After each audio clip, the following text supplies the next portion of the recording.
Hello, everyone, and welcome to another episode of the Bear Pit.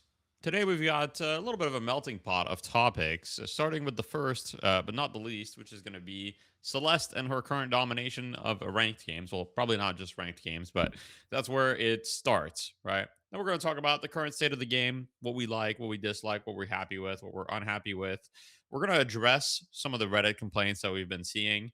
We're also going to talk a little bit about certain hero archetypes that maybe we would like to see in the game in the future.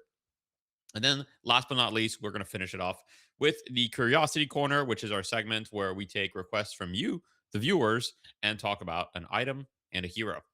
So, how you doing, rkryptic? I am good. I'm good. I'm good. All of my stuff with TI finally done. So group stage wrapped up this weekend. So now I am much more relaxed and chilling. Have much more time to play Deadlock, which is great. So W's all around, I would say. How about you? I'm doing awesome. I actually haven't watched TI yet, but it is on my list to like watch some games. I definitely like want to, check it out. I kind of watch a little bit every year, so I definitely want to Playoffs are watch soon. more. You got a couple days. Yeah, Playoffs are in a couple days. I, It's looking good. I do have. Yeah, I mean, TI is always it's always a fun time, right? So I definitely want to check it out. But other than that, I'm doing great.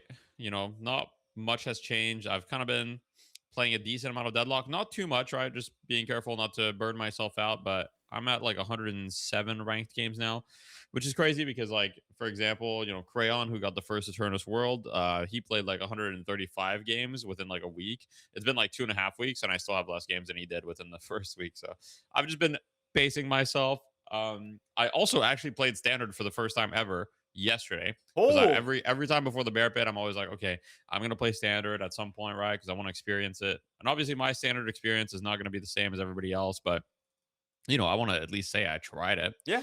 So I did try it yesterday for the first time. So we'll be able to talk about that a little bit as well. Okay. I played Okay. like 2 or 3 standard games, I think. I can't remember. The reason why I played standard is pretty simple. It's because I was playing ranked. I was doing really well. Like I'm ascendant 4 now. So I've been like climbing really fast. And I was on a 9 win streak. And, I just kind of heard like a voice just tell me, like, hey, it can't keep going. Like something bad is about to happen. And then I Oh was like, no. okay, yeah, you're right. I'm gonna call it there. I'm on a 9 win streak, just take my wins and I'm gonna go play some standard a little bit. Because I felt like Yoshi was about to like send some soldiers to strike me down. I was like it was going way too well. So that's why I took that decision. That's fair. Sometimes you just gotta take the wins and You just gotta take the win. and not try to end on a loss. That's the worst. You're like, oh, one more, dude. I'm still winning, and then Yeah. then you lose, and then you're gonna be mad and Yeah, upset that you exactly. lost your win streak, and Exactly. that's like just a huge bummer to the day. We don't want to do that. No, No we one likes don't. to have their day completely bummed out from ending on a loss. So, Oh uh, yeah.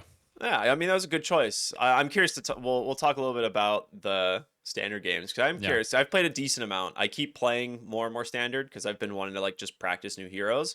So I am Yeah. gonna be curious to see how yours have like maybe compared to mine. Last time I talked about it, I thought mine were like just kind of slow paced, like kind of chill games, but we'll see Hmm. if that changes much for Yeah. you. Um, Yeah. but yeah, Um, you want to talk about the absolute just menace in the game Unicorn of right Doom. now. Yeah, like Yeah. Celeste last patch was not bad, but was just being like overshadowed by McGinnis. And then suddenly Yeah. they're like, all right, we'll nerf McGinnis. And then all the Celeste mains out there are just like, oh no, they're going to find out. They're going to find out how strong we are. That's very possible. And the thing about Celeste is I didn't actually think Celeste was OP. So I kind of got shown just how OP she is.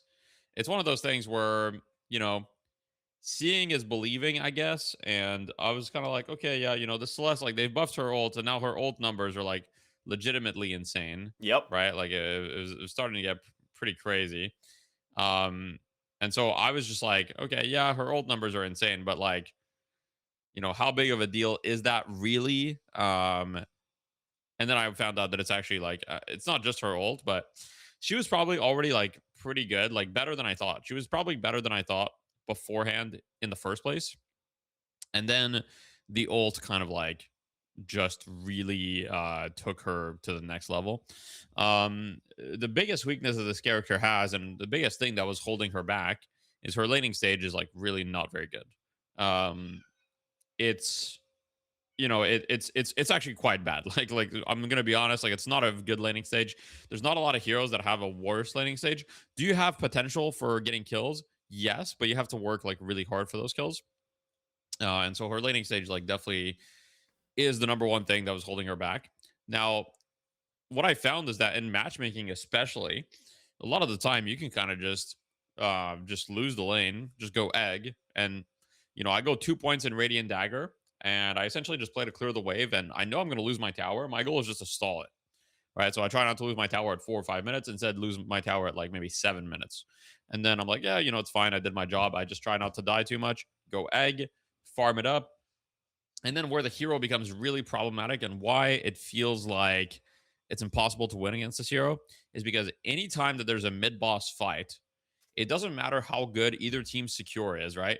You can be the team with Celeste, you can lose all 3 Rejuvenator crystals, and you can still win the fight because she's going to kill literally everyone with her ultimate. And in the pits, there's like really no counterplay to the ultimate because, like, where are you going to go, right? Like, the ball has so many places to bounce. The ball hitbox is huge. It's It basically is now, yeah. unmissable. And on top of that, the bounce radius is also pretty big, especially if you get greater expansion. So it just kind of feels like the counterplay to the ball is quite limited, especially in the mid boss. And obviously, mid boss matters a lot. So as long as you scale a Celeste, that's one of the biggest reasons. But then there's a bunch of other reasons why she's also broken, and we'll talk about those. But that's basically like my original spiel. I don't know if you've played against Celeste a lot or not.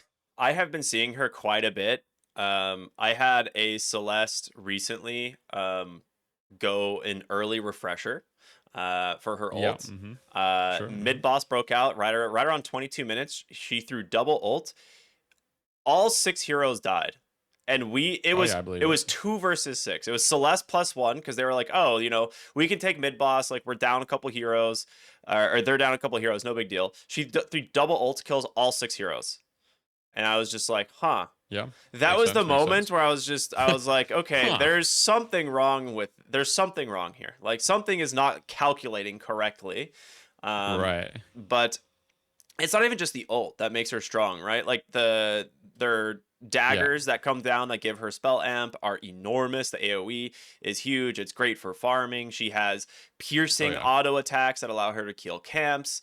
Her first ability is like 100+ damage extra on every auto attack with spell amp, and it's like low cooldown, impossible to dispel unless you like intentionally dispel it, and then you have no dispel and it's back 6 seconds later. Like, there's so many things about this hero's kit that is just insane. And then she has a barrier that silences you, and like, Hmm. it's I think everything about Celeste, she got buffed like not like multiple patches in a row, because like some patches she was ignored, but steadily I think has been Yeah. only receiving buffs for a little while. Very small buffs, Yeah. pretty much only to her ult, Yep. Shining repeatedly in Wonder a row. multiple times, yeah. And now Yeah. it's Where I like the think she AoE. was. Yeah, it's one of those things where, okay, so there's two things. One thing that kind of pisses me off a little bit is when a hero is like kind of mid and they receive a bunch of buffs in a row, and then we start talking about like how all of their kit is OP or whatever. But like the reality is, almost every hero in Deadlock has a lot of bullshit. Okay, not every hero, but a lot of heroes in Deadlock have a lot of bullshit, right? It's true. And it's like, yeah, Celeste has a ton of bullshit. Don't get me wrong. But so do a lot of heroes. And I don't really think that, like, she could have, the thing is, Celeste could be balanced and she could have everything that you mentioned, Yeah. right? Like, she could keep the amp, she could keep like she could keep the insane damage on her one, she could keep her movement, she could keep all of that stuff, and she could be balanced. At the end of the day, it's very often it's just a numbers thing, right? Yeah. And they've like the ult is, I think the ult is something crazy, like it's like twice the damage that it was on launch or something insane. Has it gone up that Um, much? it's gone up like an insane amount. And honestly, I really don't know why you would buff the ult that much, because the ult is like the easiest part of Celeste's kit, right? And it's like Well, unless it's you're the in one that my is the most bracket. problematic at all ranks, basically. So when you're buffing that part of Celeste, you're not only making it so good Celeste players can excel, you're making it so literally anyone can pick Celeste and just start dominating.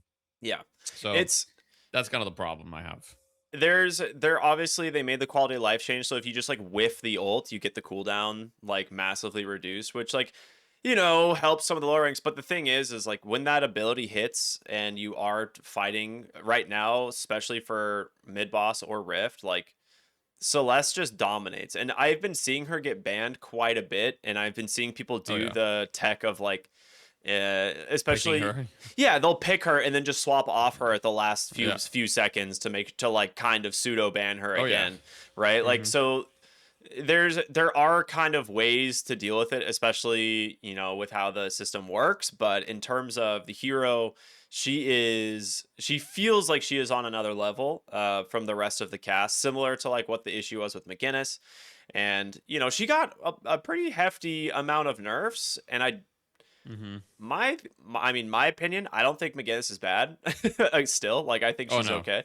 But like those are the types of number changes that like take them down a peg, right? And I think we'll probably see something like that with Celeste soon. And then then who's the next one hero gonna be type of thing? Which other hero is gonna come out and be like, I'm also really broken, but I've been That's the sleeping. nature of a MOBA, you know. Yeah, it is. You can never achieve the perfect balance. There's always gonna be And someone you're at the not really top. looking to achieve a perfect balance too. It's like this is actually an interesting topic. We could probably do a whole episode on balance and MOBAs, but you know, I was saying this the other day in some Twitch chat, and someone said like that this was a crazy take. I think it's pretty. I think it's a pretty lukewarm take, obviously because it's my take. So, Okay, okay. but the reality is, I think that hero balance is like it's kind of fake. Like it's not like it's not like Valve is trying to achieve perfect equilibrium and trying to get every hero to the perfect level of balance. Hmm. Hero balance is mainly about player feel at the end of the day. Like when you think about why hero balance is a thing, it's literally just player feel. Like it's not about conceptually this hero is broken, conceptually this, conceptually that, or like looking at it's just about okay, what do the players playing our game feel right now? That's the primary thing that people are addressing, that Valve is addressing when they balance heroes. So like that's why certain heroes also get nerfed faster than others, right? Because the player feel is going to be different related to those heroes. Hmm. And that's why Shiv has received 1 million nerfs. Um, Rightfully but so.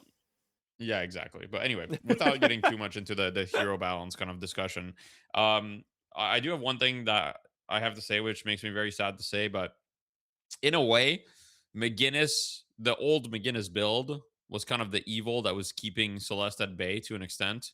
It's true. Um, because the turret build is like a very good answer to Celeste, right? Because Celeste's biggest strength really is just how good she is at dodging damage by moving around, Hmm. and the turrets don't miss, right? So obviously, Yep. if you've got stuff that is unmissable, that is a pretty big deal. Don't her turrets also absorb the ult?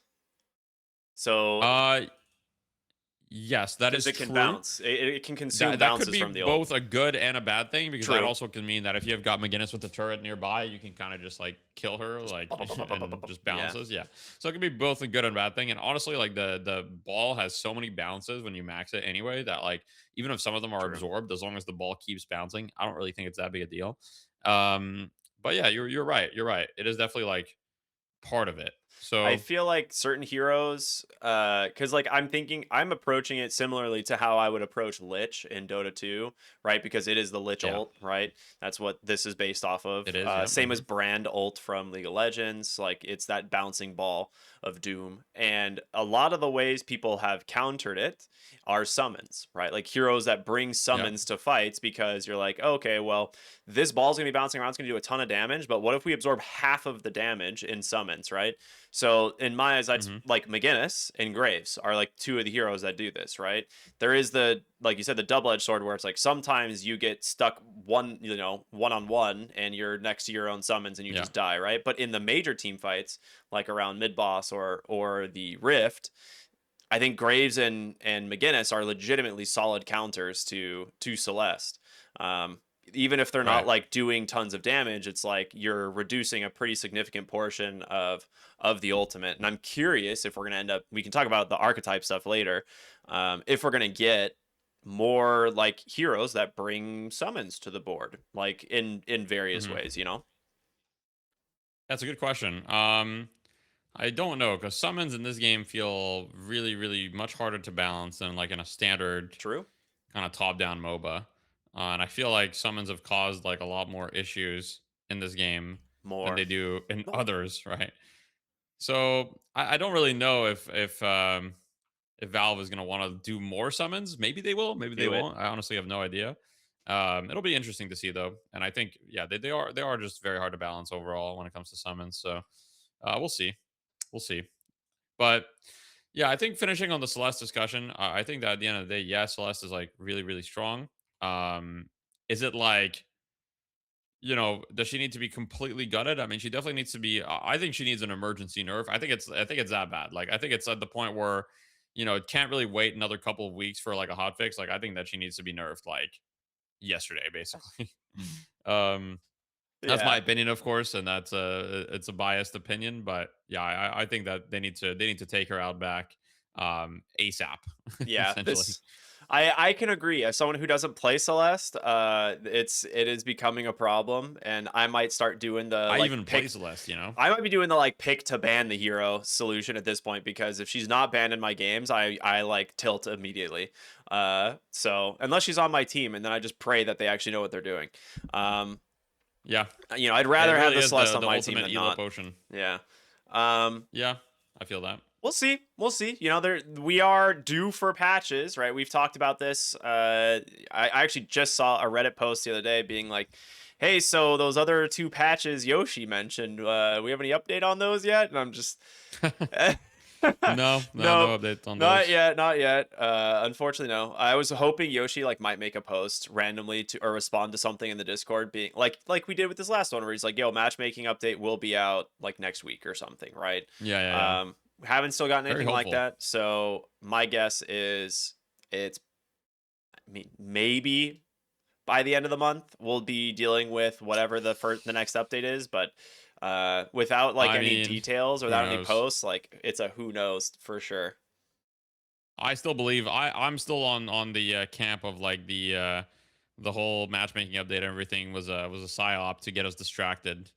um and keep the player base. I mean, it's not even like, I don't even think that's a hot take or whatever, but like, to me it definitely feels like a, hey, we're giving you guys a shiny new toy that you can play with that will keep you distracted, and it's also grindy, so it'll keep you motivated to play and give you a reason to come back, um while we figure out what the hell's going on with the other patches, because Yeah, it's been, in a couple days it'll be 7 months since the last major update, which that's a really long, like 7 months is like, it sounds insane to say, right? Like 7 months is like, that's Dota levels of time waiting between patches. almost. Um, Yeah, it's getting there. oh yeah, not quite modern Dota, but I remember when I played Oh Dota yeah, like a yeah, few yeah. years ago, like patches were like every 4 or 5 months, sometimes 6, right? Yeah, But especially even if they were like like a seven content months patch between or Dota anything. patches, yeah, yeah, 7 months between Dota patches was like considered a long time, like 4 years ago. Yeah. Nowadays, maybe not, but We it, get it's like we get it, really far yeah, down the alphabet now. We'll have like a B, C, D, E, F, G, H patch or something. That's just right, like the right, H patch hmm. comes out and there's like 6 lines to it and that's it. And it's just like we adjusted this person's armor by point 0.1. We adjusted this person's, movement speed by 5. Like those will be like the end of the patch notes, right? That's the Yeah, good stuff. So, um fair enough. Yeah. I think when it comes to kind of like the state of Deadlock right now, I genuinely think it's in a good spot. Like I know Celeste is a little bit absurd, like we've been talking, but I don't Yeah. feel like a lot of the heroes in the cast are like unplayable in a way. I feel like there's definitely Hmm. some that are weaker. But we did have like a minor like balance update, right? The one that nerfed McGinnis. And I will say my favorite thing of the whole update was the doorman change. Like as a certified doorman Yeah. hater, this was one Hmm. of those moments where I was like, this is a cool, unique way to fix this without like making doorman like obsolete, I guess.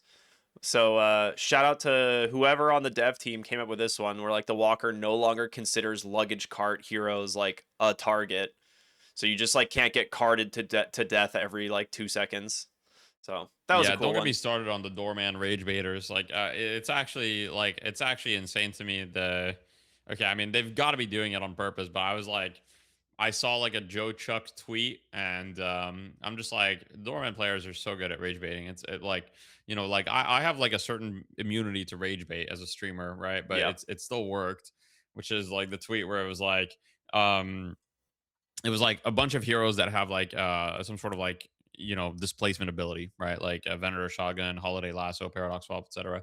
And it was like valid for Walker Stomp, yes, and then Doorman, no. And I'm Unlucky. like, okay, well, I didn't even want to engage with it, but it's like for some reason, like, and I've been seeing some comments. It's like, yeah, what does Doorman even do now? It's like people legitimately, like, somehow some people actually think that like kidnap Doorman is like the only viable way to play Doorman, and that's all he does. When it's like the doors are literally like The worst part of his kit. insane utility.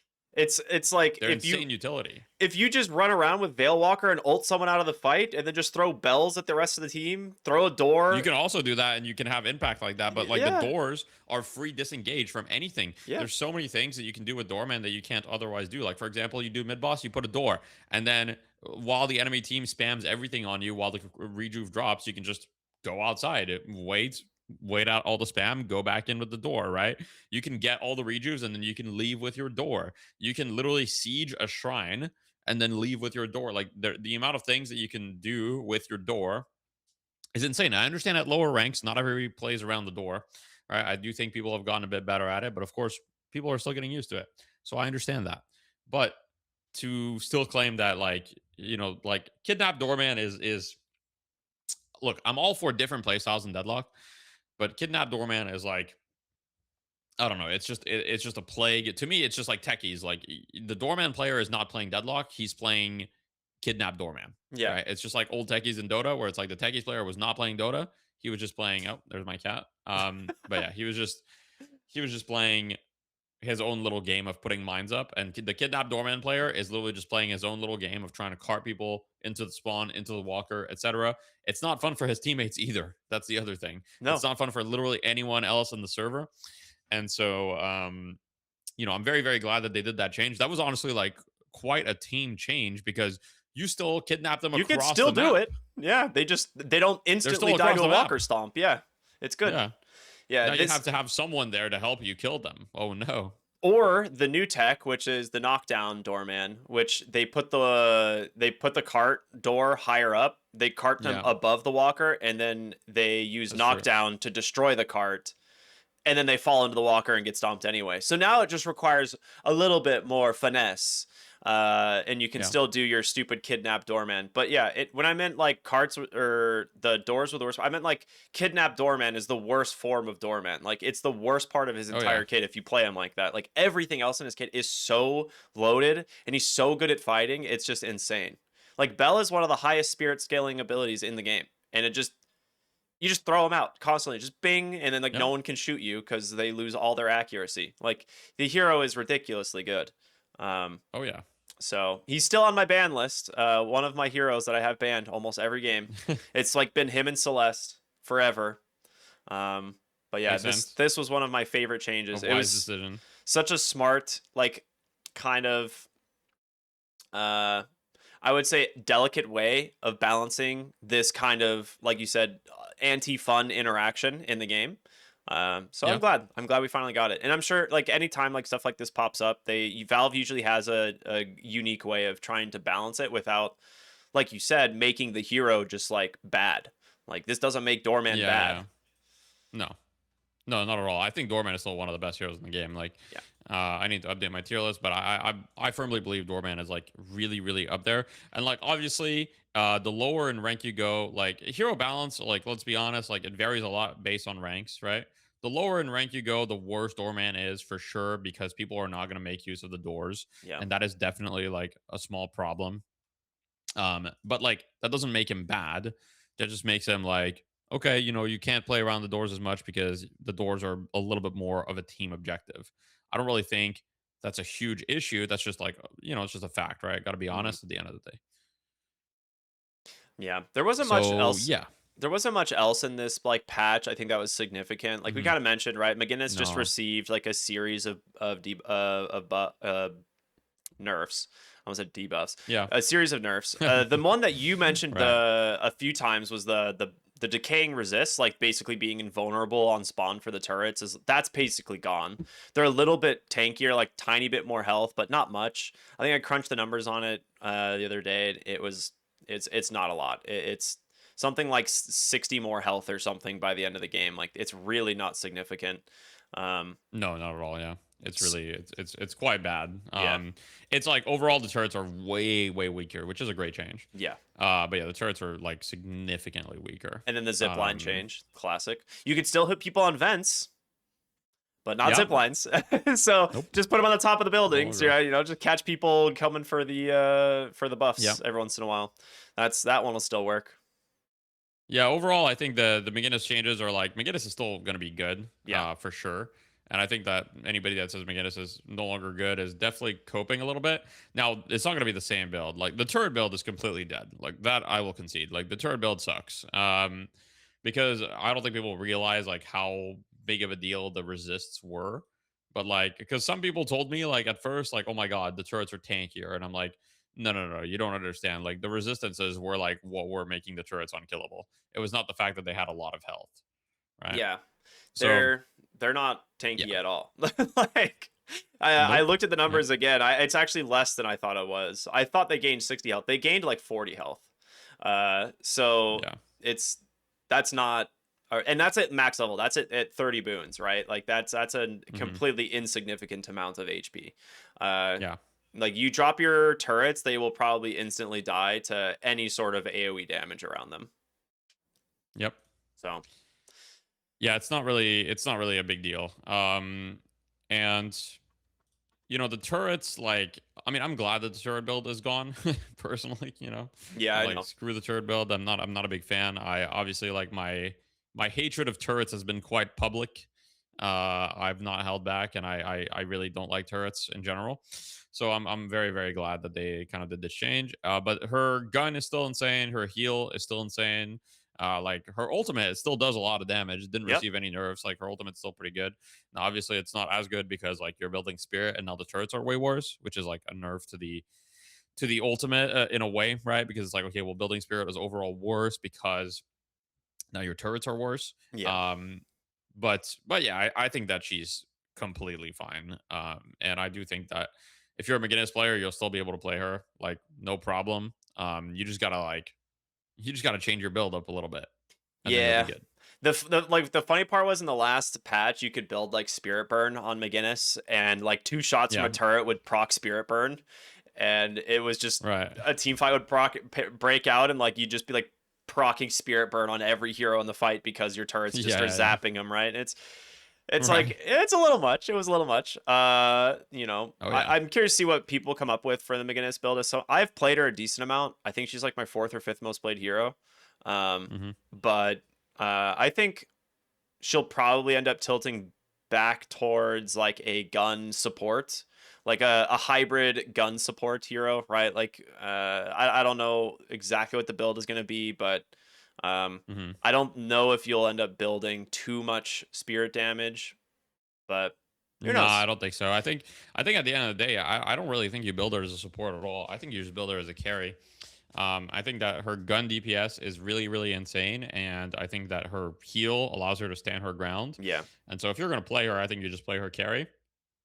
And When I people say were already playing like McGinnis carry, and the heal, like, yes, the heal also got nerfed. Like the this, one the yeah, other big thing is the 1 AP from 40% to now it's the max it's AP the on the fifth heal. AP. Yeah. Yeah.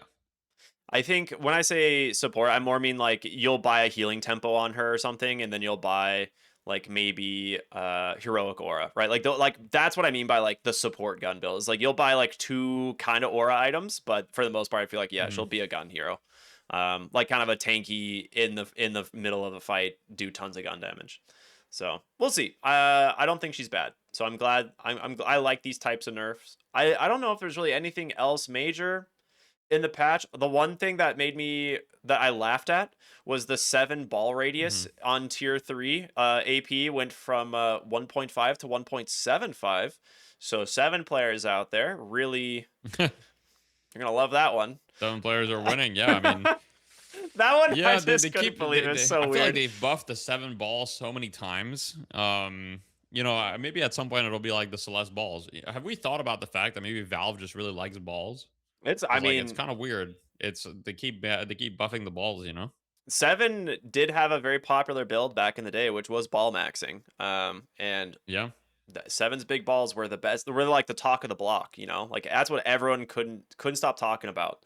And maybe that's where we'll head back to, because right now he's in a really Maybe. rough spot. He is not very good. I mean, despite what his win rate says, obviously, I think he's probably still above 50%. But uh, this Yeah, I mean, if you hero, look at all ranks, he's at 55%. But obviously, like it kind of depends. Like the higher you look, the worse it is. Like, yeah, but even if even in top 1% ranked, now the sample size is pretty small, but he's still above 50. Not by much, yeah, but he's at 51%, yeah. 51.9. And then top 5%, he's at 53. So, I mean, Seven's one of those heroes that honestly, like, here's the reality. At a high level, Seven can never be allowed to actually be good because he's a hero that really it takes advantage of a lot of things that happen at lower levels. Like, one, his farming speed is insane, Yeah. which gets way less punish at lower levels. Two, his ultimate is basically like a knowledge check, right? Where you need to know, one, can you fight into it? Two, can you buy counter items for it, right? Like knockdown, or like have an ability to stun him or keep your ability to cancel the ult, right? Hmm. And then the counter play is the fact that he doesn't have movement, so you just jump him. But like that requires like some level of coordination and some level of understanding of that. Um, and so that's just not going to happen at lower ranks for quite some time until people get way better at the game. So maybe in like 2 years, Seven will like be balanced differently. But for now, Seven and Graves, as well as some other heroes, can pretty much never be allowed to be good at high levels. Graves is actually by far like the biggest disparity between high and low level. Oh yeah. I'm not a big fan of like treating win rates as like gospel. It can be interesting to look at, but it's just one point of data. But right now, in top 1% ranked, Graves is 45% win rate. Oh no. Whereas if you look in all ranks, Graves is 56% win rate. So it's a That's 10% difference win rate. insane. Yeah. What? Okay, I knew it Yeah. was bad for her because I like she still gets like hate posts, and I just don't Yeah. understand because I see this hero in high ranks and it looks, She just folds. yeah, she just dies. The only scenario in which I've seen her get picked is as the doorman counter, because she's the only hero that can relatively deal with doorman doors by just placing the grasp in front of it. But then like a decent doorman just like moves the door slightly up and they're like, haha, we jumped over your wall. Right? Like, so it's I don't know. Graves feels like she's Yeah. rough, and I Hmm. want to play the hero because I really like the design, but I agree with you that, I mean, just based on that stat alone, she's gonna never really be a viable high rank hero unless like we get some major changes to the kit, I guess. Yeah, it's I mean, it's just one of those like at the end of the day, it's just a knowledge check once again, right? It's like you need to know where to fight Graves, like in which areas it's okay to fight her. And it's also the thing about the meta, right? Is that people are way better at movement and higher levels, and Graves is a fully grounded character, Yeah. which it's the same reason why Paige is going to struggle more at higher levels, right? Like Paige and Graves are just characters that have grounded abilities. And so when people are flying in the air, when you're playing against Celeste, when you're playing against Gunlash, when you're playing against Vindicta, God, hey, you know, Gunlash. these heroes don't really do anything. Gunlash, look, we could talk about Gunlash. You want to hear an insane stat? So I've been obviously playing a decent amount of ranked. What do you think my win rate on Lash is right now? I have 51 games on Lash. In current ranked 51 games, Yeah, yeah, yeah. I would Yeah. say you have won 40 of them. Okay. I don't know if I've won 40. Not quite. I have 70% win rate on Lash Yeah, right now. it's I have seen that hero just he's Mhm. remember we are talking about the hero behind Celeste that people are gonna find out is really broken. I believe it's People already Lash. know about Lash. I People believe it's already know about Lash. Lash. Okay, the difference with Lash and Celeste, and you can see this if you look at like just the success and like when you see a Lash in the game, it doesn't feel hopeless. When you see a Celeste in the game, it literally there's an impending sense of doom because you know no matter who is playing Celeste, it's Yeah, going to be really hard. Whereas Lash, and I'm not here to defend Lash. Okay, Lash is broken. Gun Lash is broken. I'm going to say it. Like it needs to be nerfed. I fully agree. But Lash, I will say, if I see Lash on the enemy team, heavily depends who's playing it. If I see someone on Lash I don't know, I'm like, oh, it's fine. that's fair. I'm not really too worried about it. But if I see a really good player on Gun Lash, I'm like, okay, this is gonna be hard. Um, so whereas on Celeste, I'm like, yeah, no matter what, this Celeste is gonna get like insane amounts of value. Um, but yeah, Lash is giga broken right now. His gun does like Um, twice the amount of damage it should do. Like it's I feel like um, I I was playing a Vindicta. He grappled, yeah, single burst me, like single like shot into my head with his build, and then ground slammed me, and I died. 1,800 damage. I was just like, huh, that's cool. I guess. Like I don't know what I'm supposed to yeah. do to that. Yeah, I mean Vindicta is not a very good matchup. Yeah. You kind of need counterspell. It's a pretty bad matchup for Vindicta. Yeah, I mean there's a lot of things that they could do with Gun Lash. I don't really think it's like twice the damage. I don't think they should nerf his gun too much because the thing is the gun itself is like decent. It's not really that good. What is so good about Gun Lash is the fact that there's extremely a little counterplay. So like his gun DPS, when you look at the gun DPS charts, like it's actually pretty mid. I'm gonna pull it up right now, but hero comparison wiki. Um, but really the problem in my mind is that the fact that he's basically playing in the air permanently, and with recharging rush and grapples, Yeah. it feels like and stamina mastery. If he has stamina mastery, recharging rush, and just 2 points grapple, he can basically be in the air almost permanently. And he's just gonna like keep going. And when he gets max grapple, he can legitimately be in the air permanently. Yeah. Like the moment he gets max grapple, it's like yeah, there's nothing you can do. If he buys rapid recharge, he can also stay in the air permanently. So it's to me it's all these things. But yeah, if you look at max boons, Lash has less gun damage than Shiv at max boons. Okay. Um, which is let me see what position is that. I mean, he looks like he's basically like middle of the pack, right? He's not. It's not crazy, but it's not like terrible either, right? Like he's comparable to Seven, Wraith, and Warden. Like he's in the same category. But Seven, Wraith, and Warden don't really have that much gun damage either. Yeah. Um, All three of them like get their gun damage from item scaling because they, yeah. that's they're the farming heroes, right? Yeah, so they could nerf Lash's gun damage a little bit further so that he's below like Seven Wraith Warden and he's more on the level of like Bebop or something, which is a little bit lower. But then again, Lash has to stay on top of Bebop. That's canonical. It Yeah, has to happen. that's So, true. um, you know, but the fact that he can stay up in the air the whole time is really just like when you think about carries, right? You think about Wraith, Warden, Seven, etc., etc. The counterplay is you jump on them, Yeah. and you focus them down. The thing about Lash is that it's almost impossible to jump on him and focus him down, and so he's just allowed to keep dishing out his damage. His damage is not going to be anywhere near as crazy as some of these heroes, but it's good enough, and he's really hard to kill. Yeah. And that's why we're seeing Lash prioritize a lot in tournament play, for example, where he's going to be like literally first pick because it's like, okay, you're gonna get consistent damage with like decent laning. Like Lash doesn't really have a lot of weaknesses, really. No. When you play Gun Lash, you get rid of the biggest weakness of Lash, which is the counter play. Like the reason people aren't playing Spirit Lash very much is because there's way more counterplay to Spirit Lash than there is to Gun Lash. If you True. ground strike, you can get killed instantly. Like there are so many things that can just kill you instantly when you ground strike because you're locked in the ground strike animation for a little bit and all that stuff, and you're also moving in a predictable path. um, there's way, way, way more counterplay to it than just staying in the air and shooting you for 1,000 damage.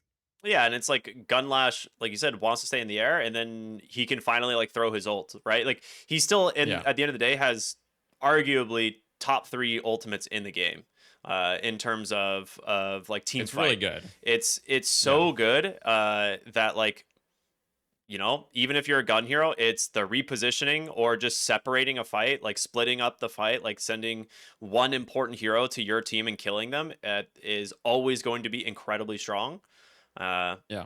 and it doesn't have to do a lot of damage. It doesn't have to do anything. Like it's Nope. kind of like Bebop Hook, but way more reliable in terms of being able to like get a pick off, right? So there are counters. Obviously, I'm not going to say that there's not counters to Lash Hold. Typically, in high rank games, like everyone buys a counter to Lash Hold because you need to. Hmm. But yeah, he's pretty damn strong. So we'll see if he ends up on the chopping block with Celeste anytime soon. But yeah, maybe Yeah, just the I slight think gun it's damage way nerf is less. good. But I think it's like way less urgent than Celeste. true. Just because, like I said, I don't really think, like, I think, you have to balance in mind. Like I said, hero balance is fake, right? It's all about community sentiment. And right now, I think that the community sentiment about Lash is not that bad at most ranks. Yeah. It's only, I think, at the very top level where it like really starts becoming a problem. Because honestly, like at lower levels, people are still playing a lot of Spirit Lash and stuff. Yeah. And I don't really think Spirit Lash is OP. I mean, maybe someone will prove me wrong on that. No. The only person that I know that is playing Spirit Lash in high level gameplay is a Shires.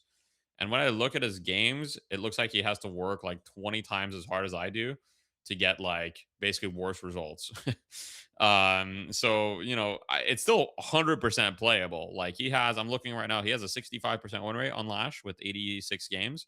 Um, but it's just way harder, Yeah. right? And it's also like it's hard that you're gonna get those like carry performances. Like I'm looking at his kind of stats, and like there's basically no games where he drops more than 10 kills. Just doesn't happen.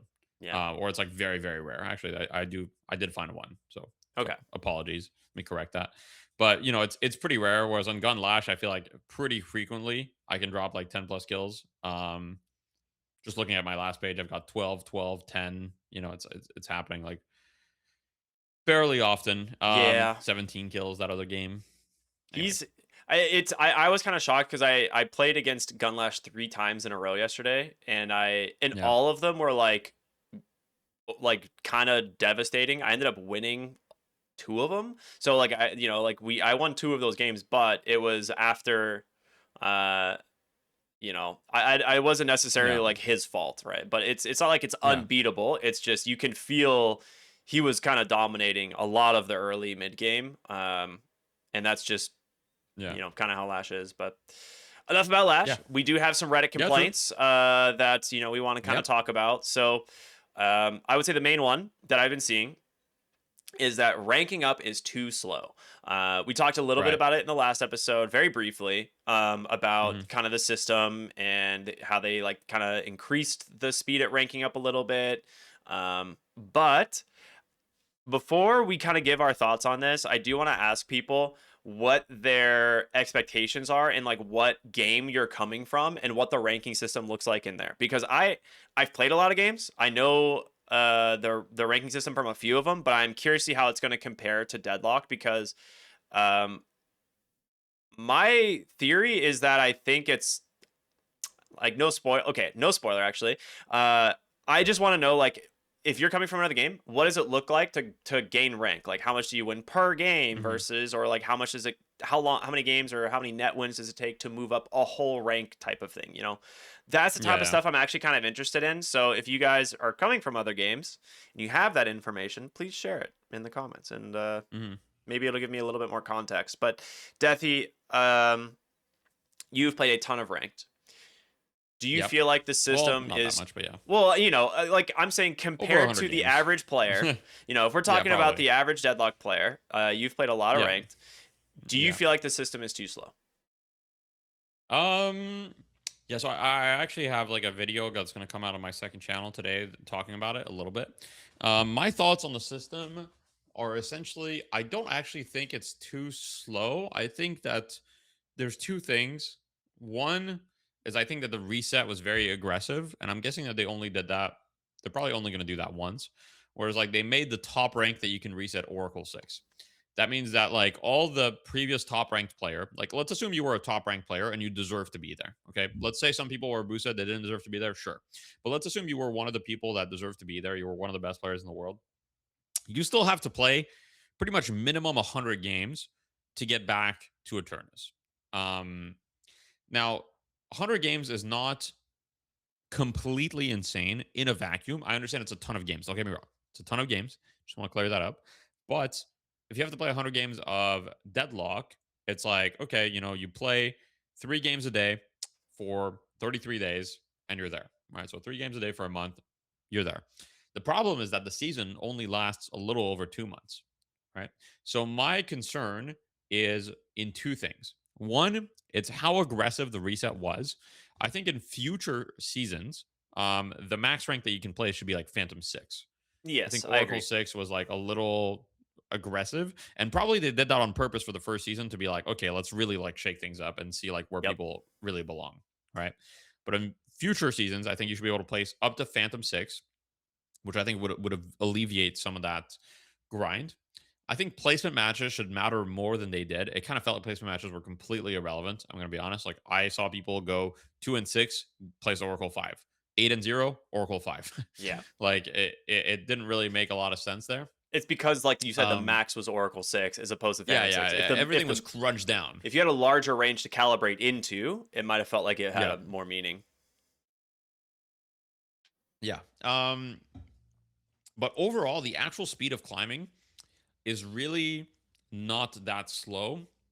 If the seasons were like 4 or 5 months.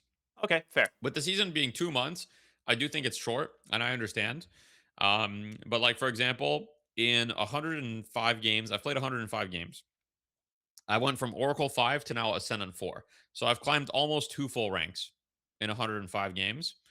I know 105 games is a lot, but the reality is most people that play ranked MOBAs, they play a lot. I'm just gonna Yeah, be like, it's true. I'm just gonna be real. And also like, yeah, especially in higher ranks, is gonna be people that play a lot anyway. So I think that what they should do is they should just make the seasons longer. I do think that in some ways, like the climbing is like too fast. It's not that it's too fast, but it's more like I don't like how many shields you get. Like I think you get way too many shields. I don't hate the concept of shields, but I think it should be like okay, you get 1 shield per sub rank and 2 shields for a full rank or something. I Because right see. now it's 5 shields for a full rank. So if you ever make it up to a full rank, like some people are talking about that on Reddit is like you can climb with a negative win rate and you can like maintain your rank with like a very negative win rate. Yes. So I think that is I this is something in my opinion that's going to change in future seasons. My theory about this whole Hmm. season, the reason the rank calibration was so extreme is because they needed to properly recalibrate the entire player base that wanted to play ranked. Like there was I know some people played Deadlock strictly casual that were like in Ascendant or something like they didn't take the games very seriously. They were just messing around finding new heroes, but like they made it to Ascendant. Yeah, Whereas other people are trying super hard and they're like not even getting close to Ascendant. So I think they just needed to yeah. recalibrate the entire player base, which is why we had such an extreme Hmm. kind of shrinking or crunch of the ranks. Um, but I kind of want to debunk the myth that ranking up is slow because I don't think it is. Let's talk about the numbers, right? Like, so it's 1,000 per sub rank, right? So Yep. there are 6 total sub ranks, but the last one is more, right? Isn't the last rank like if you're going your actual rank up, like say from Phantom to the next rank is that one's 2,000, correct? Yes. So Correct. total is 7,000, if I'm not mistaken, in terms of rating that you need to gain Hmm. per Yep. rank. So Yep. at 300 to win, say you, if we're not counting win streaks or loss prevention or anything, at like 300 to win, like that's what, like 17 net games, like 17 net wins, something like that. Yeah, let me Maybe do the maybe math real quick. 16. But yeah, it's at 300. It's 23. 23. Oh, sorry, I went the wrong way. Yeah, yeah. Sorry, I went the wrong way because I was like thinking Yeah. two at 6,000 it would have been 20. So yeah, so 23 Yeah. total net Yeah. wins to go an entire rank, right? So one Yeah. full rank is 23 net wins. No win streak, no loss prevention, anything like that factored in. Which I is feel about that would be like a 63% win rate for 100 games or something like that. like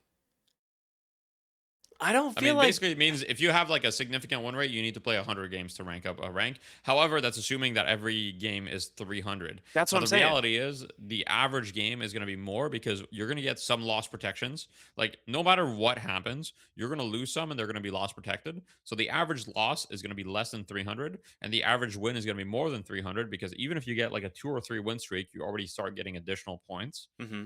Um, but yeah, I'm with you. I don't really think it's that slow, and I think that people are really only frustrated about it because of how aggressive the recalibration Yeah, was I and think how that's the short big the thing. season is. Because like going up a lot of ranks should not be quick either. You know Yeah, what I mean? You shouldn't be able to go from like raccoon rank to Eternus in like 50 games. The game shouldn't have placed you raccoon rank. Like your first when you unlock ranked, that is how the game is going to calibrate you aggressively, right? Like as you're yeah, playing your standard games, Valve is probably using a lot of different systems to try to evaluate your skill level. From the inputs that you do to your stats to they're probably not just using win loss at first, right? They're probably using some sort of player performance to try to guess your skill level, as well as, of course, your win rate. And then once your kind of MMR has been established from your standard games and you've unlocked ranked, well, at that point, it's gonna be slow. And the reality hmm is, there's very few people that deserve to climb extremely quickly, and those that do, like, there's a few people in my chat that were like, "Oh, hey, I have a friend. He plays this rank. He has an 80% win rate." And I'm like, "Well, if he has an 80% win rate, like, he's gonna climb insanely fast. It's not yeah, really gonna take that long. Yes, it's gonna take like dozens of games to get there. But with an 80% win rate, I'm pretty sure in like it probably only with an 80% win rate, it probably only takes you like 25 games to jump a full yeah. rank. I was gonna say you can do that at 80%. You can do it in like 30 games, something like pretty easily. Probably Like less. yeah, maybe less I if would you're say win like streaking. 25 is probably enough. I mean, if you win streak, okay, let's say you get like a straight up win streak to get 7,000 points. 7,000 points divided by like I think it's 430 is the max. 430s max. Like Yeah, technically, if you go on a 16 win streak, you climb a full rank. Now, obviously, 16 win streak is kind of insane, but I'm on a 9 win streak right now, so it's not impossible. I'm only sorry, 7 wins away. Um, but yeah, I agree with you. I don't think it's actually that slow. And I think that the other factors or the reason people feel like it's slow, which is yeah, length of the season and how aggressive the reset was. yeah. Now, Because if in the future it's longer and it's less aggressive, I think it's fine. yeah, I would say I think a lot of people are looking at their current rank and being like, "Oh my god, it's going to take me this long to get back to my former rank," and Yeah. that's what they're comparing to. They're instead of being like, "Okay, well, this was like Yeah. a this whole season is meant to be a recalibration season." Like I'm gonna stand on that one. Like this is meant to Yeah. basically prep everyone for the first real ranked season, and kind of divide the player base in a little bit more of a true way. Um, but if I were to look, I'm going to give you like the stats from hmm Dota. If you were to go try to grind a full ranked in Dota, the net positive to go from one rank to the next is 32 wins.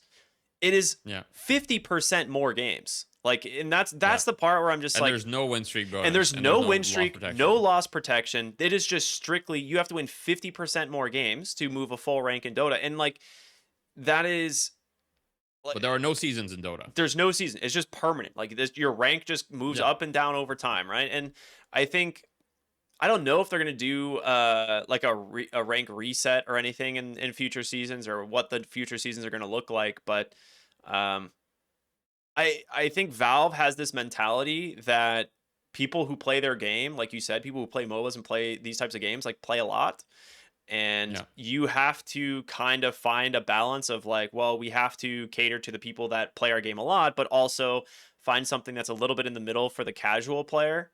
So I think these Yeah. numbers are actually fine, but we'll see, how stuff changes in future seasons. But I am Yeah. curious to see what people say coming from other games. If it's like, oh no, we could climb a whole rank in 8 games if we won 8 in a row or something. And then it's like, okay, well, I don't know. Then I feel like that's too much. But I'm curious to see what people are going to say. Yeah. I mean, to be honest, like if you can climb really fast, that doesn't really give me a whole lot of confidence An in the match actual rank. quality. Yeah, exactly. Because one problem that was happening at first, right? And now in my games, there's not really a whole lot of people in my games left that I would consider I don't want to say boosted, but essentially like that kind of got lucky. But at first, during that first week of ranked, when I first made it into Phantom, there were some people that just basically got kind of lucky, went on a win streak, like a small win streak of like 4 or 5 games, or maybe a little more, made it to Phantom, but were completely out of place in the lobbies. And since they had a lot of loss protection, they just stayed in They just Phantom stayed for in a while. Phantom. Yeah. And basically it was whichever team had those players would just lose. And that is kind of the type of problem. Like if it's easy to rank up, that's the type of problem that you have. And this system does have that problem to an extent because of how aggressive the loss protections are. Yeah. Um, so it has like in some ways it's grindy, in other ways the loss protection is really really aggressive. So I'd make seasons longer, loss protection way less aggressive, right? Like okay, 1 shield per sub rank, sure, 2 shields per full rank, okay. But any more than that, I think is like too much. I think 5 shields per full rank. I think the only reason they did that is because of how grindy they made the system in the first I place. agree. But then they made it way less grindy by like buffing it to 300 points. And also they buffed the hell out of win streaks. Like max points you can get right now is 430. At 430, all it takes you is 3 wins in a row to climb a sub rank. 3 wins in a row, boom, you climb a sub rank. Like yesterday, I literally went from Ascendant 1 to Ascendant 4 in one day, just going 6-0. Now I was like 30 points away from Ascendant 2 at the beginning, so it's more Ascendant 2 to Ascendant 4. But hey, But that's not bad. We count those. yeah, you can go pretty quick. So curious to hear you guys' thoughts in the comments because obviously maybe Archetypes and I were out of touch. Maybe we have no idea what we're talking about. Maybe we both come from Dota to an extent, right? And before Dota, I played Overwatch. I don't really feel like you like Overwatch climbed decently fast, but I don't really think it was that fast either. Yeah. I have Back no in idea. the day, at least. I don't know how it is now, but back in the day, it was just SR, and you would just gain or lose a number, and then you would go up. I played Overwatch when it like the week it came out, and then I never played it again. So I have no context on Overwatch. So yeah, I am curious to see what people say. Yeah, We do have our last section. We yeah, had a couple things that maybe we're going to talk about in Reddit complaints, but I think we can move on to Curiosity Corner because this is a kind of an interesting discussion. I think unless you want to talk about the last things on Reddit complaints. no, Okay. go for it. So Curiosity Corner, we put out the posts every week. For those of you that don't know, you can keep up to date with that. Comment what it is that you want to see included in the Bear Pit episode that's upcoming. This one was submitted by Epic Gamer Man. And it's funny because this was an episode topic that I had kind of floating around for a while, but we just never kind of got around to it. So figured why not put it here. Hero archetypes. The idea that there are a lot of different archetypes of heroes from various games, and which ones do we think are like kind of missing from Deadlock or like could be added. So I am I think it's a fun one. So Deathy, I think funny enough in the comments they called you out on this one. So I'm curious which archetype of hero are you feeling like might get added? Wow. Guys, I'd never answer the same thing to this question. I would never answer Invoker or anything like that. Yep. It's disgusting that you guys even think this of me. No, but Invoker would be pretty cool. I do like Invoker. So, okay, for those of you that don't know what Invoker is, who Invoker is, etc., well, you could watch the Dota anime. But anyway, Please don't. if you don't want to watch, it's a really Dota bad anime, interpretation of the game. It's not even that bad. It's not even that bad. I It's enjoyed it. I thought it's it was like cool. B tier. Yeah, it's just it's fun. But anyway, regardless of the Dota anime, maybe they would make a Deadlock anime at some point. That'd be pretty cool. But That'd be hype. they would need to put some love into it. We'll see if they do. But regardless, Invoker is a hero that has 3 orbs. He has Quas, Wex, and Exhort, and basically he does a combination of these 3 orbs. So he always has 3 orbs floating around him, and he can choose which 3 these are. So there can be 3 Quas, it can be 3 Exhort, it could be 1 Quas, 1 Exhort, 1 Quas, 2 Exhort. You guys get the idea, right? 1 Quas Wex, 1 Quas, 1 Wex, 1 Exhort. 9 combinations. Yeah. Yeah, there's a lot of combinations possible. There's way more than 9, no? Isn't it It's just definitely 9? more than 9 combinations because there's more than 9 spells. Doesn't he have like 15 spells or something? Let me look. Wouldn't it just be But 3 times 3? he has 10 active spells. Yeah, the 10th is Invoke, right? I thought he had more for some reason. Yeah, should be 9. It Anyway. should be 9 total spells. And then the 10th being Invoke. But yeah, go ahead, continue. Yeah, regardless. Basically, based on the combinations of orbs that he has around him, he then casts his ultimate, which he actually unlocks at level 1. So he has his ultimate right away, which is Invoke, and then he invokes a spell into his like spell book, and he has 2 spells available to him at any time. And they all have their independent cooldown, meaning you can use 2 spells and then you can invoke 2 other spells and use those 2 others. All of the spells have their own cooldown. And then, yeah, the invoke thing also has a cooldown. So you can't like invoke right away, but the cooldown is very short. It's like The 1 or 2 cooldown gets seconds or something. lower the higher level he gets as well. Like Yeah. that's part of the benefit is like early on it's like the cooldown's kind of rough, but late in the game he's just like ripping through spells. He's just spamming spells. Yeah. Yeah. He can be like boom, boom, boom, just like spam like 6 spells in a row, like no problem. Um, So yeah, so that's basically the idea. So what's really cool about it is that since he has so many spells, there's a lot of skill expression in using the right spells at the right time and invoking the right spells. And like he's basically considered by many one of the hardest heroes in Dota. Maybe not the hardest. I would probably go to like Meepo. Meepo, yeah. And then there's obviously like the micro heroes, like the lone druid types that people would consider pretty hard. But other than the micro heroes and Meepo, Invoker is very often considered one of the hardest in the game. And there's even a mini game online that you can play, the Invoker game, which I like a lot, where you basically invoke as many spells as possible, as fast as possible, because it's like a skill, right? Because like in combat, you have to remember the key combinations to invoke the correct spells. So it's pretty nerdy, and I like it a lot. So Yep. I think that would be cool in Deadlock. And usually the way that I pitch it is a pizza delivery guy. That's right. With the toppings, guys. Okay, like pizza toppings instead of instead of being like a cool mythical magic guy, you've just got a guy who delivers pizzas. And based on the different toppings, like he has access to 3 toppings, and based on the toppings that he uses, I mean, it could be 2 toppings, could be 3, could be 4. I don't care.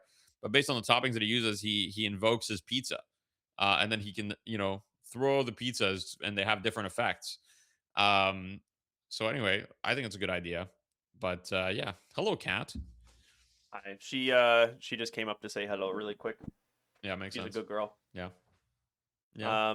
Welcome I, to the bear pit. I kind of like the idea of him being a pizza delivery guy, but I also like the idea that he would be like an entity similar to Doorman, who's just like god level power. And it's just like I deliver pizzas for fun. Like it's just an interesting, interesting timeline. Who knows? Yeah, whether or not we get an Invoker type hero, I'm not sure. It's one of those things where Invoker is balanced around the mana, and that is something that doesn't exist in Deadlock. So I am curious to see how they could find a way of incorporating a similar hero in Deadlock where you're like, oh, you are only limited by cooldowns now, like, and what that would look like. I don't know. It would be fun. Yeah. I'm definitely open to the concept. I like the idea. But whether or not we'll get one, who knows? One of the archetypes that I actually think is most possible to get ported into Deadlock, and we don't quite have it yet, is a hero concept that came from Heroes of Newerth, but I think it might have appeared in some other games.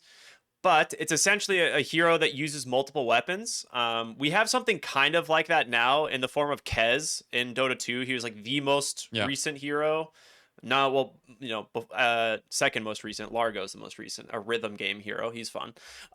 Which we can maybe talk about that one as well. But a multiple weapon type hero where essentially swapping between your weapons gives you either like different attack range, fire rates, damage. Could modify your spells as well. So Kez is one where like his attack rate goes up or down, his damage goes up or down, and then he has an entire separate set of abilities that share cooldowns to the opposite stance. So it's stuff like that could be really cool. I think for Deadlock, the more simple one that I could see is having one spell kit, but 2 different weapons, which then allows you for completely separate types of itemization.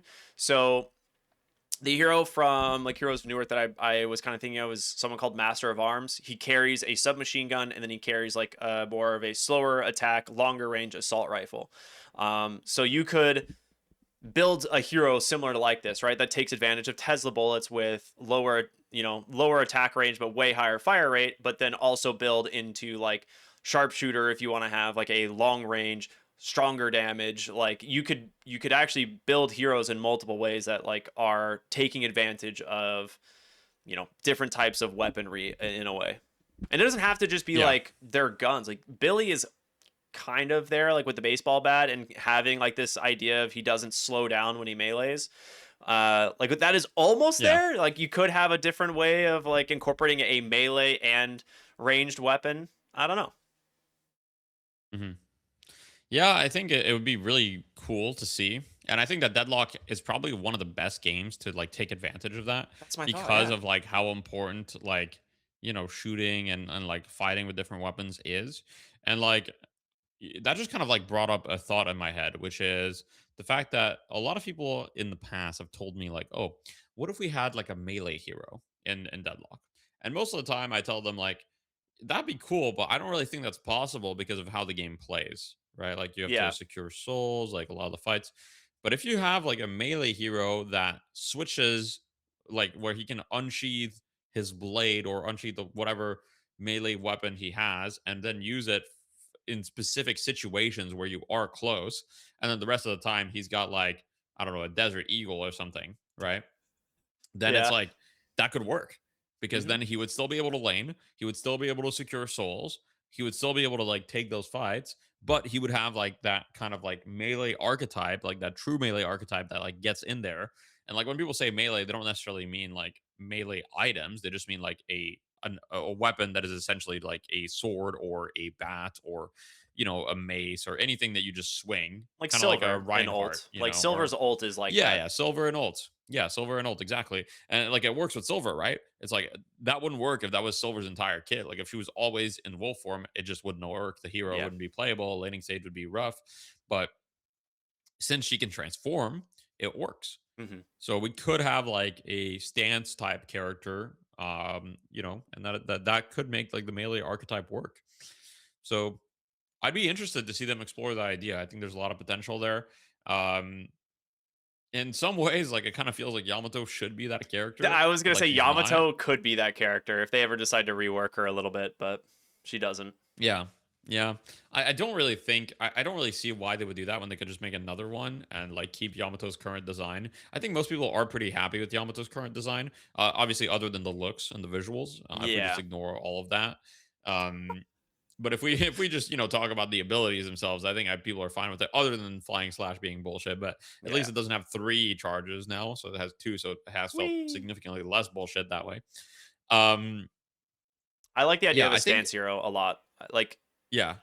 like you if you my initial thought goes to someone like Troll Warlord who is literally a melee or ranged stance hero, and it's like Yeah. that could be implemented for sure. Like I could see like something Oh, like yeah. that added to the game. And I I don't know if conceptually if it's too strong or if it is something that can be balanced, because part of it is like ranged carries or like damage dealers are balanced by the fact that like typically if they get to you, you die, right? Like Wraith, Seven, all these types of like backliners, Venator, like if they find you, you Yeah. die. But if you're able to swap stance into a melee and actually fight in melee, like close range, like maybe that's too good. But I don't know. I'm sure they can come up with a cool way to make it work. Well, you could just have different scalings based on the Yeah. weapon, right? So each of the weapons can have their own, like, DPS set, which I believe is already the way that it works for silver. Um, yeah, it is already that way for silver. So Like the silver has claws are a different. different DPS. She has different DPS based on whether she's transformed or not. So, like for example, her DPS at max boons while transformed is 104, but her DPS at max boons while human is 75. That makes sense. So she does way more DPS in wolf form, which obviously makes sense. You have to be like right on top of them. Yeah. Um, so yeah, that's not really a concern of mine, right? They can just decide which stance they want to be like the damage dealing stance, if any, or maybe they want both. Like I think it can all be balanced. Um, now another type of hero that like people ask me pretty often that they want this type of hero is like people want like a backline caster in this game. And it feels like the closest we have is like Paige, Okay. which is like kind of like a backliner caster type, but she is like supporty in nature, right? Yeah. Like people want like a backline caster that is not supporty in nature, that is like just blast your stuff smooth off, you're dead. I don't know if people actually want that or people think they want that, right? Because I mean, Spirit is already like you're already getting Spirit nuked, so like, do you really like want that in the Do you back want line? a But Lena that in could this be, game? yeah, exactly. That could be that's like a standard MOBA archetype that we don't really have Yeah, right now. that's true. Um, is it a good idea in Deadlock? I honestly don't know. They would need to make the hero pretty squishy, and they would also need to make the weapon probably not very good. Agreed. But having like a Lena type, which Lena in Dota is a fire lady essentially. She's fiery, and she has a lot of fire spells. Yeah. And she basically all of her stuff is she just blasts you with her fire spells, and she does have a passive that makes her auto attacks go her auto attacks and her movement speed scale based on the amount of spells that she's hit recently, Yeah. and the amount of people that she's hit. I think they reworked it to be amount of people now rather than just amount of spells. Yeah, it's I would need number to of double units check. hit by spells, yeah. Yeah, number of units. Yeah. So, Before it was just like you would just cast it and maintain the stacks permanently, but um, could be cool. I don't really have like one of the things that you mentioned at the beginning of this episode. You mentioned the idea of like, oh, archetypes of heroes, and I'm like, I don't really know that many archetypes that I want, and I kind of feel like Valve is gonna do their thing, and I'm sure that's gonna be awesome. yeah. Um, I I would have never thought of like Doorman, for example, Yeah, I think that and like he is hero. evil, but Yeah, it is one of those things where it's like I don't think anyone would have considered this in previous MOBAs because we don't really have a lot of these third person MOBAs, right? Like there's a couple, right? There was yeah. Predecessor, there was Crucible, we have Smite. Um, that's like it, kind of. But even then, they're like so different. You know what I They're mean? Like I feel they're like yeah, Deadlock is really the only one that has such an important Z focus axis. on mechanical skill Yeah, and height. yeah. So I think Doorman can thrive there, right? And that's why it's like Valve just comes up with really cool ideas. And it's not surprising that it's Valve that came up with the character that uses portals. Like, let's be real. Like they were like, we want to put Portal in our game, so we're gonna find a way to do it. I think the Yeah. only other archetypes that like come to mind are like your micro heroes, which that Mhm. is something that I don't know how they tackle in this game. I'll be honest. Like that is I don't something know if that they can. yeah, like piloting your hero in Deadlock is so different from piloting in any other game, and it's so difficult already that like micro sounds impossible. So that's why we have heroes kind of like Graves and McGinnis that have summons. And so I feel like our quote unquote micro heroes are going to be summoners. And that's like it. I don't think you could hear me out. The only way that I can think of micro is that you summon and then you recast the ability to issue a command, right? In terms of like go there, right? Like that is if I'm thinking of heroes like Beastmaster or Lycan, these heroes from Dota that have summons that you move them around, Chens, like these really intense heroes, Lone Druid, I think the only way to do is you would like in order to like move it, you would like recast the ability and tell the units to go there, or you'd recast it as like a spell to attack a specific target. It can be Yeah. done, I think. Yeah. It just seems like it might be Maybe. unintuitive or difficult, but I mean, Graves is the closest we have, yeah, that's right? what I'm Like saying. where Graves her is the souls closest. attack the target that she's attacking. Her ghouls have kind of AI where you don't really have any control over what they do. They just kind of do their thing. Sometimes they're really stupid. Sometimes they do the right thing. They do what you want them to do. But Yep. essentially, all the control you have is where you spawn them, and then after that, they do whatever. Um, yeah, I don't know. I don't really want more summons, to be honest, either. Like I actually think Graves and McGinnis is enough. Like For let's not now, do more. Like give me one I'm more. no, just forever. One more. Just forever. I'm good. I think it's like it's okay. We like I think it's important for the game to be accessible, and I think that the best thing that Graves does for the game is that it's a character that makes the game very accessible. You don't need to aim, right? Her abilities are all pretty easy to use, and that's what makes balancing her so difficult. Is that her requirement for execution is very low, and that's why she has such a high win rate at lower ranks, right? Is that anybody can play Graves, and the difference in damage output between a great Graves and just like anyone is not going to be that high. The difference between like an amazing Graves player and a okay Graves player is going to be their positioning, it's going to be their movement, it's going to be the way that they use their two, right? For Yeah, example, it's just exactly. going to be like all a bunch of small things, but as far as like their maximum damage output, like how much damage they'll do in a fight, the difference is really only going to come from how long they survive with their movement and all that stuff. Like the skulls are going to do the same amount of damage no matter who you are, which makes balancing hard. Whereas like most heroes in the game have like very clearly like, okay, if you're a good player, you're going to be able to do much more. Like Gunlash, for example, we talked about it earlier. Yes, it's OP, but like if you're brand new to the game and you play Gunlash, you're going to be completely useless, right? Like Yep. you're not going to know what to do.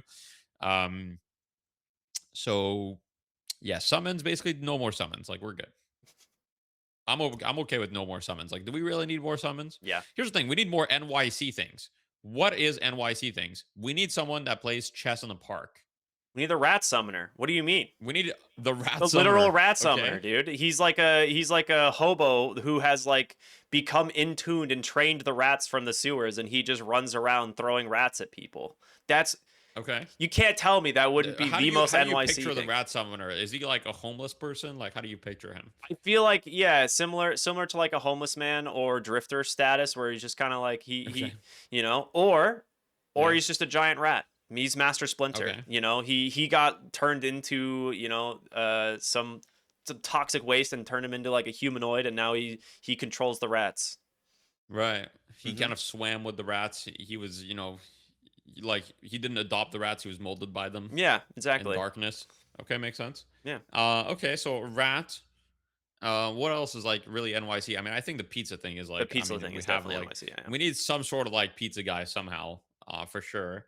We need like some sort of like investment banker, Oh God. right? I Like, don't know if that was we as need, much of a thing we back need like a then. finance bro. Yeah, I don't know.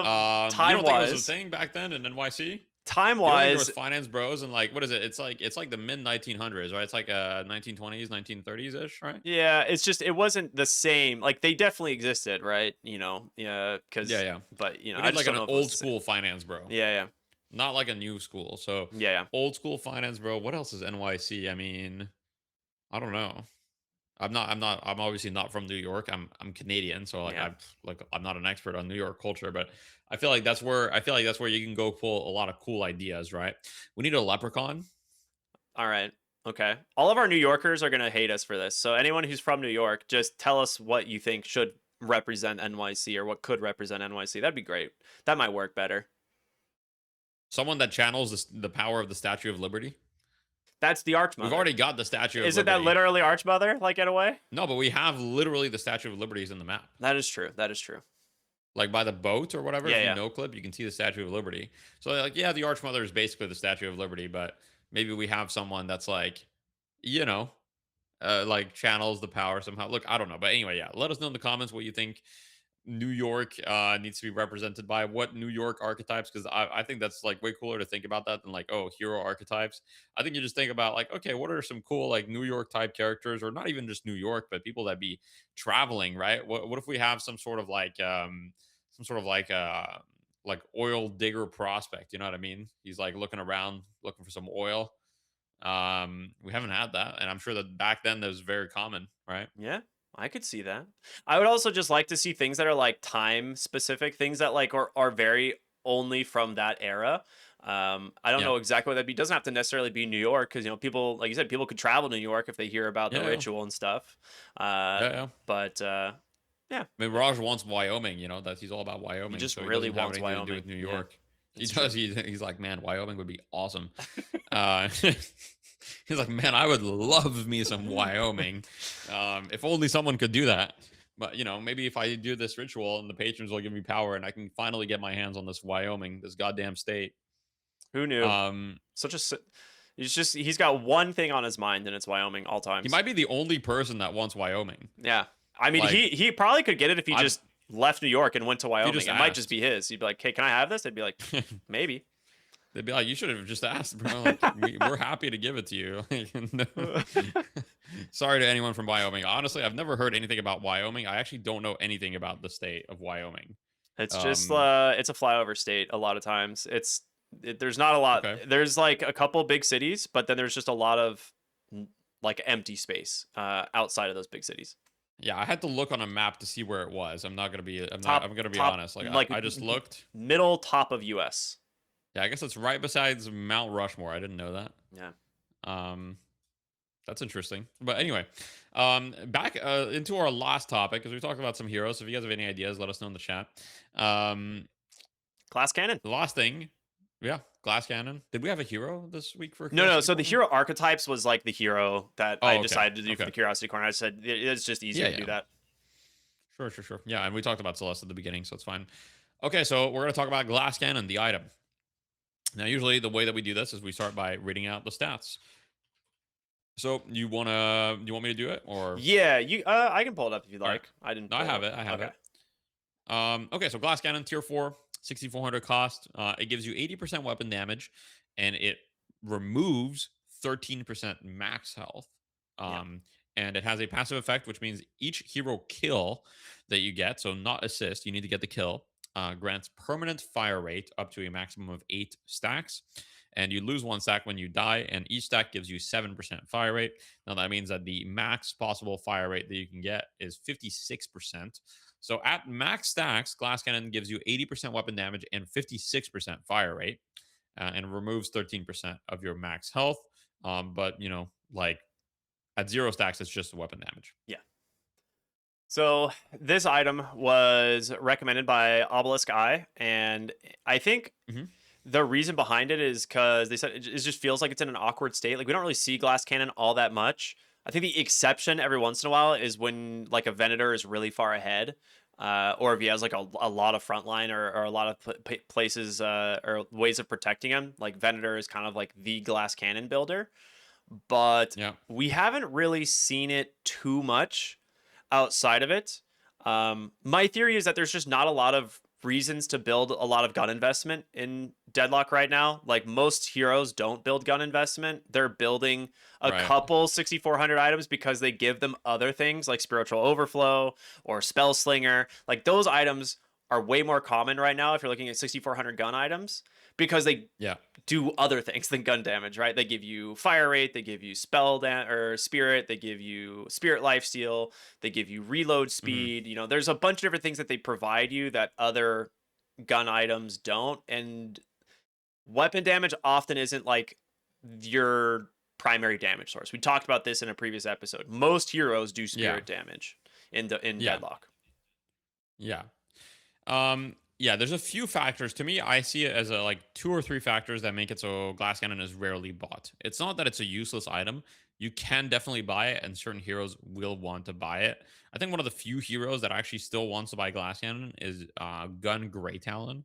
Is one of the few Gun GT, that's that true. actually, Yeah. yeah, I forgot Gun about that GT one. still does want that. Um, there are very few though, but like heroes like Vindicta or even like Gun Calico, those heroes would still want Glass Cannon too. Vindicta maybe less so, but Gun Calico, for like if you're gonna build Gun Calico, you still would want Glass Cannon in most situations. I think maybe not. You don't need it, but it's still good. But to me, the factors why it's not bought a lot are one, how gun damage is like really dealt.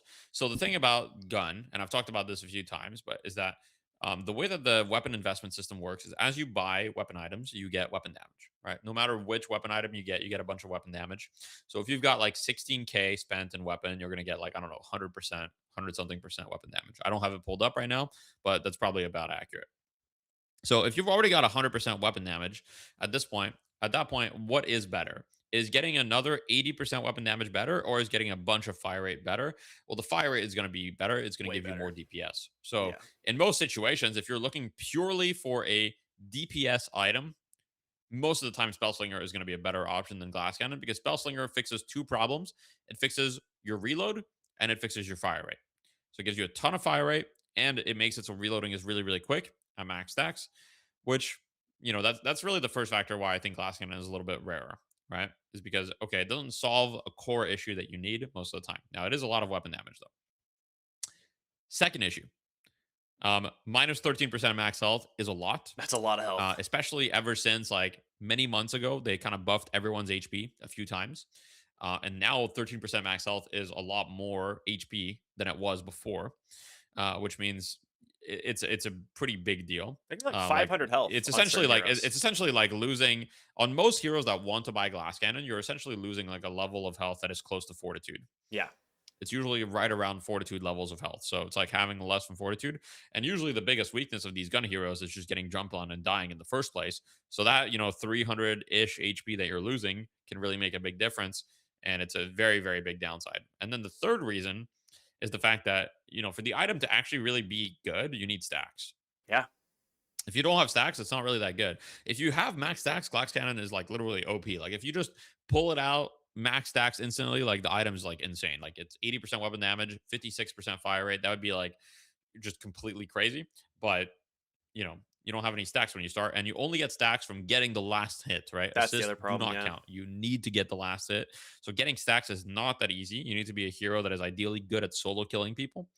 Um, so yeah, it's I think that those are the three reasons why you don't see Glass Cannon purchased that often nowadays.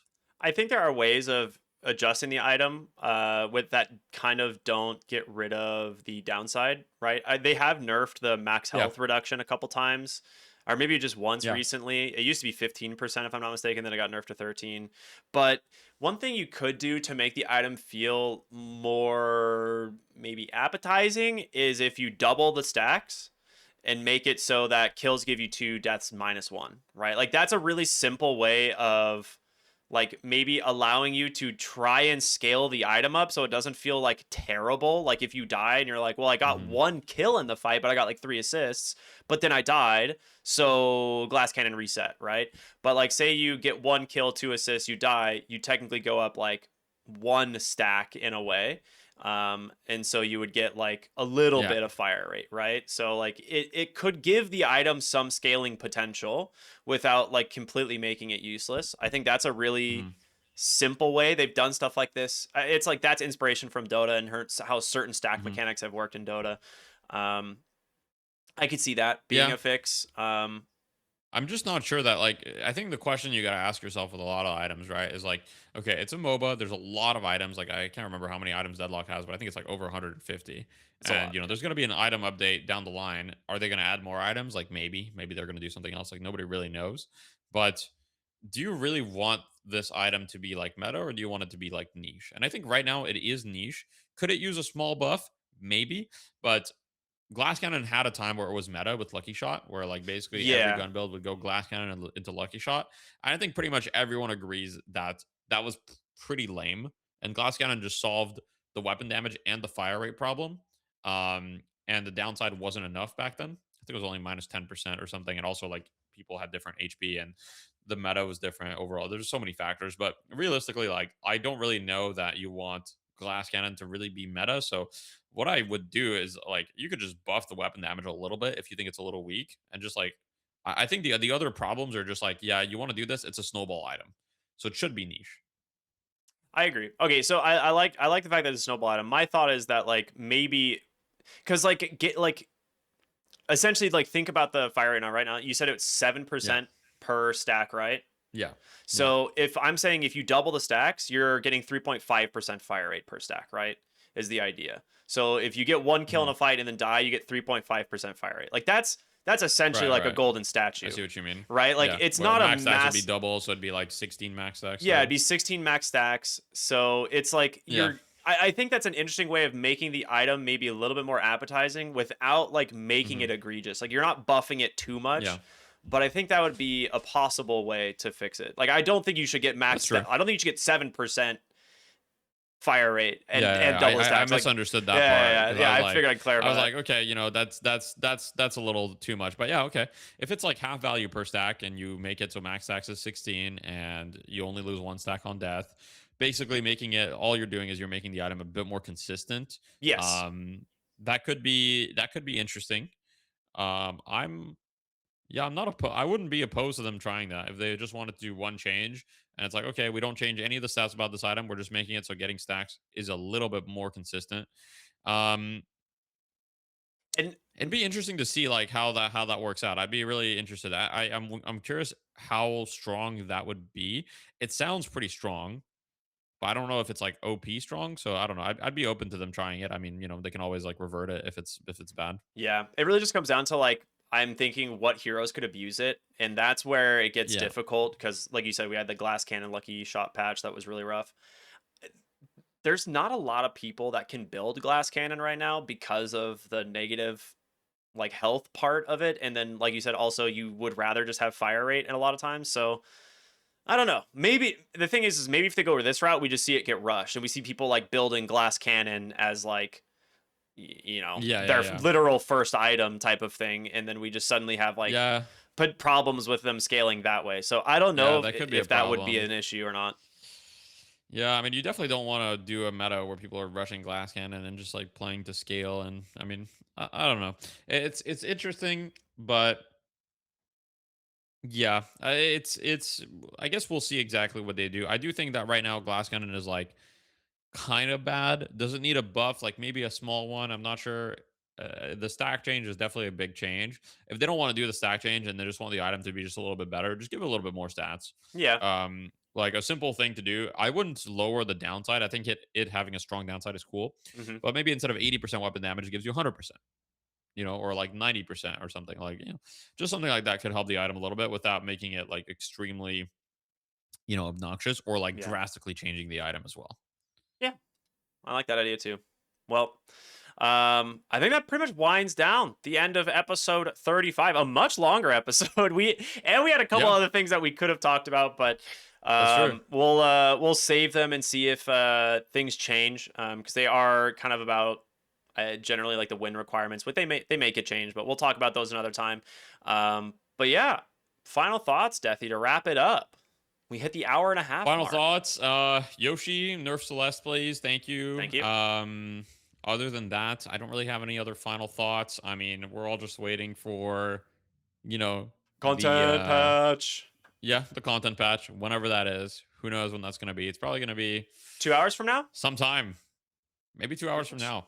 Right? I hit the I upload hope it'd be button. 2 hours from now. That'd be awesome. Yeah. Alas, I really don't think so. But Yeah, me that neither. would be cool. And I would, Uh, realistically, in my head, I remember months ago, I was thinking like, yeah, the content patch is probably going to be like July, maybe August. But now we're like more than halfway through August, and there's still no news.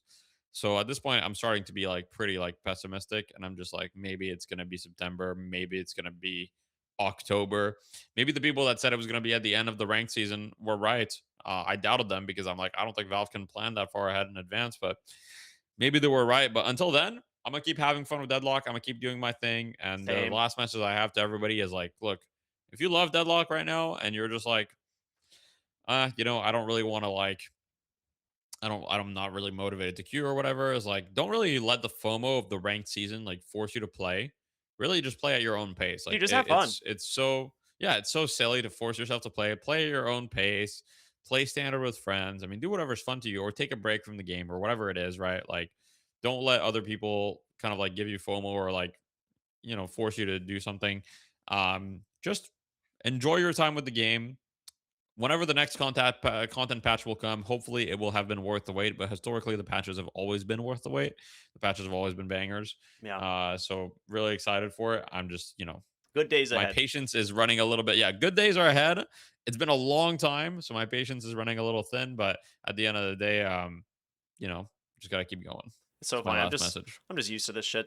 I've been Yeah. so accustomed to this patching style. So to me, I'm just Well, like, I yeah. quit Dota around the time that it was like when I quit Dota, like patches were like still roughly every like 5 6 months. Oh boy, y'all are spoiled with other games. I don't know. But the thing is Valve always delivers. So we'll see. I'm Yeah. always looking forward to it. But for everyone who made it to the end, thank you so much for listening and for watching to the Bear Pit. We will see you Yeah. all next week for episode 36. Bye bye. All right. Bye bye.